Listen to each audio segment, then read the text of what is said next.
ಭಾರಿ ಮುಖಭಂಗ ಆಗ್ತದೆ. ಮತ್ತೆ 2028ರಲ್ಲಿ ನಾವೇ ಅಧಿಕಾರಕ್ಕೆ ಬರ್ತೀವಿ. ಈ ಕರ್ನಾಟಕ ರಾಜ್ಯದಲ್ಲಿ ಎರಡೂ ಕಾಂಗ್ರೆಸ್ ಪ್ರಚಂಡ ಬಹುಮತದಿಂದ ಗೆಲ್ತಾರೆ. ಕೇರಳದಲ್ಲಿ ಗೆದ್ದಿದ್ದಾರೆ. ಮತ್ತು ಈಗ ನಿಮ್ಮ ತಮಿಳುನಾಡು ಇದೆ, ವೆಸ್ಟ್ ಬೆಂಗಾಲ್ ಇದೆ, ನೋಡ್ತಾ ಇದ್ದೇವೆ. ಇವತ್ತು ನೋಡಿ, ದೇಶದಲ್ಲಿ ಎರಡೇ ಪ್ರಮುಖ ಪಕ್ಷಗಳಿದ್ದಾವೆ. ಒಂದು ಕಡೆ ಕಾಂಗ್ರೆಸ್ ಇದೆ, ಒಂದು ಕಡೆ BJP ಇದೆ.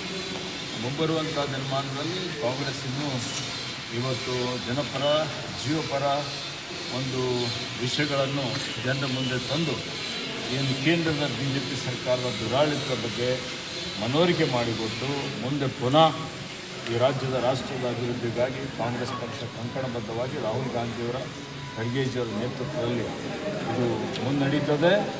ಮತ್ತು ಬರುವ 2029ರ ಲೋಕಸಭೆ ಚುನಾವಣೆಯಲ್ಲಿ ಮತ್ತೆ ನಾವು ಈ ದೇಶದಲ್ಲಿ ಅಧಿಕಾರಕ್ಕೆ ಬರ್ತೀವಿ. ರಾಜ್ಯ ಬಿಜೆಪಿ ಮುಖಭಂಗ ಆಗಲಿದೆ ಸರ್. ದಾವಣಗೆರೆ ವಿಚಾರದಲ್ಲಿ ಸಾಕಷ್ಟು ಗೊಂದಲ ಸೃಷ್ಟಿ ಮಾಡಿತ್ತು ಮುಸ್ಲಿಂ ಸಮುದಾಯದವರು. ಭಾರಿ ಮುಖಭಂಗ ಆಗ್ತದೆ. ಮತ್ತೆ 2028ರಲ್ಲಿ ನಾವೇ ಅಧಿಕಾರಕ್ಕೆ ಬರ್ತೀವಿ. ಉತ್ತರ ಕರ್ನಾಟಕ ನ್ಯೂಸ್, ಇದು ಕನ್ನಡದ ಉಸಿರು.